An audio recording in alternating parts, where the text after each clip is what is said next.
Hi, everyone. I'm Harry Evans, and I'll be talking about tokenized sentiment.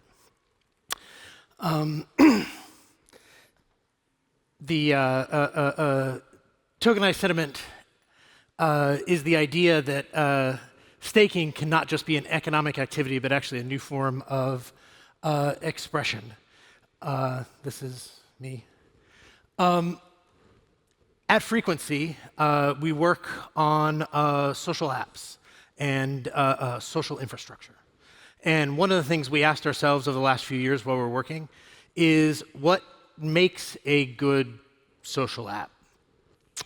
You heard Tamika talking a few minutes ago with Zoe about some of the work we're doing on Frequency and some of the challenges you see in other realms. But if you're building infrastructure for social, you have to ask yourself, what type of apps do you want to see? What makes a good app? And when you start looking and broadening that into the staking question in general, it makes you want to extend those questions to what makes a good collator or a good validator. And that can be many things, right? Like there's all sorts of different qualities, different attributes that you can imagine. Everything from performance-like metrics to things like usability, to even communities that are involved in the equation, if you will, about what determines an app that people like, what makes an app good, what makes a collator good, what makes a validator good. But if you look at staking today, the answer is economics. And I don't think that that's the intention. The structure today of staking actually conflates a few different values. The first is when you look at staking as it works today, the stakeholders actually determine the reward they're willing to pay. And then you have users actually stake to individual validators, and they receive payments based on who they actually choose, who the actual winner is. And you end up with this interesting case of sort of a race to the bottom. It's an auction for capital. It becomes a challenge to actually make differentiation on any axes other than economics. Folks stake almost exclusively to who pays the most, not based on any other of those quality metrics that we saw earlier. The economics are actively competing with the other goals. What makes an app good? I mean, the answer that we've come to at Frequency is like, that's a thing that individual users decide for themselves. What makes a validator good? That should be something that the stakeholders that are staking to that particular staking target make the choice on. However, the way the structure is done today, the economics sort of squeeze out all other decisions there. And you see the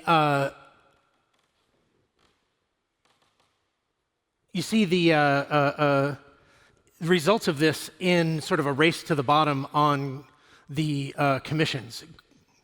Staking targets, whether validators, collators, apps, whatever, they continue to lower their commission and increase their payout on the reward side because they are trying to attract a set of folks to stake to them versus someone else. However, the qualities of what they're actually providing service-wise are completely drowned out by strictly the economic decisions being made. This results in not only a race to the bottom, but it also ends up with a struggle to even reach a stable equilibrium. You constantly have the staking targets cutting their own profits further and further, in some cases to below the sustainable level. There's already many examples of this today in the staking markets where the validator or collator in question is only receiving rewards based on their own tokens they have at risk and no portion of the capital that's actually been staked to them. All of that's moving back outwards in rewards. And I would argue that that actually jeopardizes, in some ways, the long-term sustainability of the folks actually running validators, running collators, or even running apps in some cases. We had two key observations here. The economic rewards are why stakeholders are staking, but it's not why they should choose who they stake to necessarily. You want them to be incentivized to participate, but incentivizing them to participate and having that incentivization for participation also influence the choice they make. It's not an economically neutral choice. It weights the stake specifically, it weights the activity specifically to who's going to pay them the most and drowns out other quality metrics. The second is most current staking models incentivize choosing the staking target in this sort of race to the bottom, as I mentioned, from a commission standpoint. When you take those two observations and look at other ways you could approach this, it's possible to come up with a economically neutral preference. And the first thing is that users still receive a yield from staking.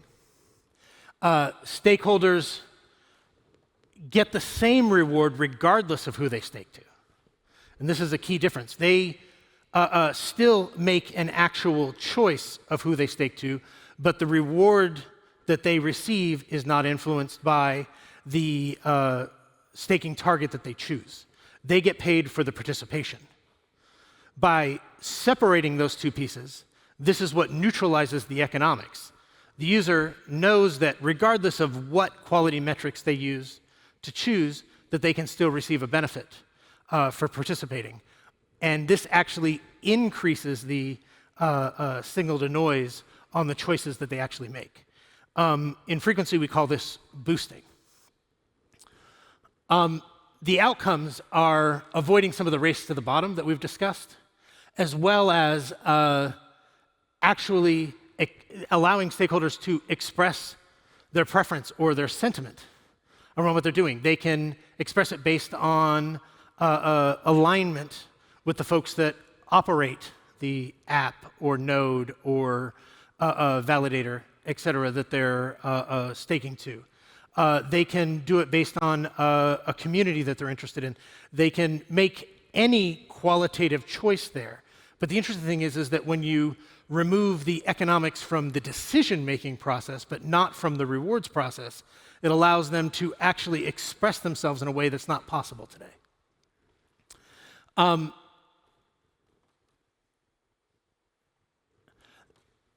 A few things around this, and I apologize, I can't read it on the monitor here. I'm going to look up here, though. But does this change the staking target's incentive to participate? Does this change the incentive for validators or collators or apps or others to participate? Yes, because it actually changes the economics for them. It means that they're not constantly just running an auction for capital. They actually can differentiate themselves based on other metrics, other aspects of things. Does this change the incentive for stakers, for folks that are staking tokens to participate? No, they're still receiving a reward for participating. All we're doing is changing the dynamic so that the reward that they receive isn't predicated on them choosing the specific winning target. The next is the signal to noise versus the current staking model. Yes, this increases signal because now economics is not the only determining factor in how people actually behave. By neutralizing the economic incentive on the stakeholder side from the decision-making process about who to stake to, you actually increase the information in the system by being able to gather other aspects of preference that the users are expressing. Two more of these. Sorry for all the tabular data, but does this change the staking target risk?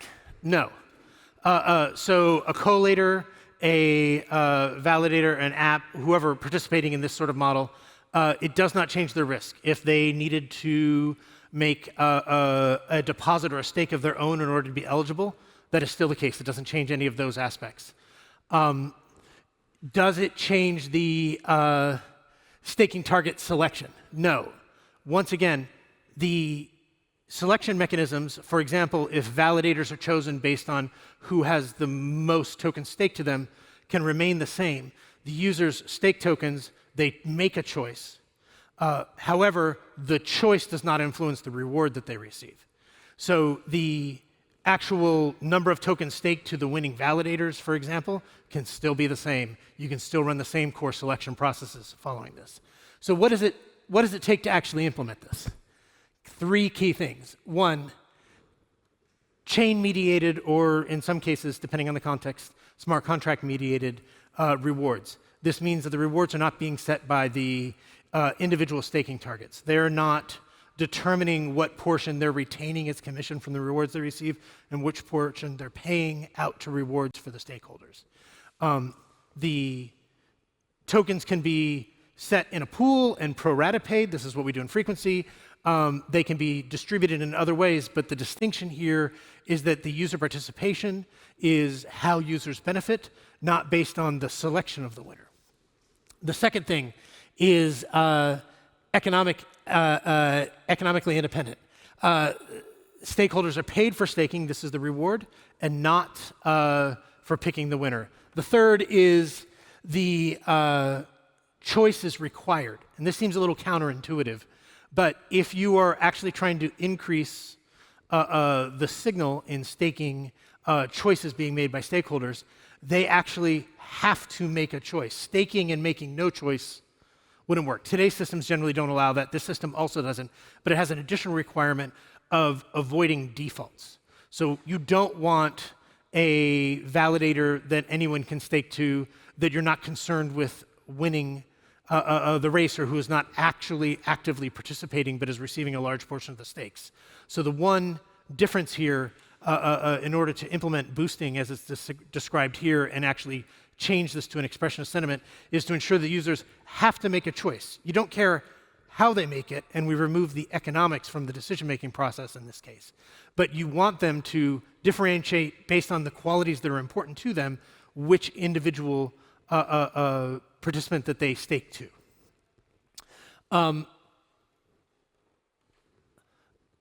Finally, sort of a TLDR of boosting as described here.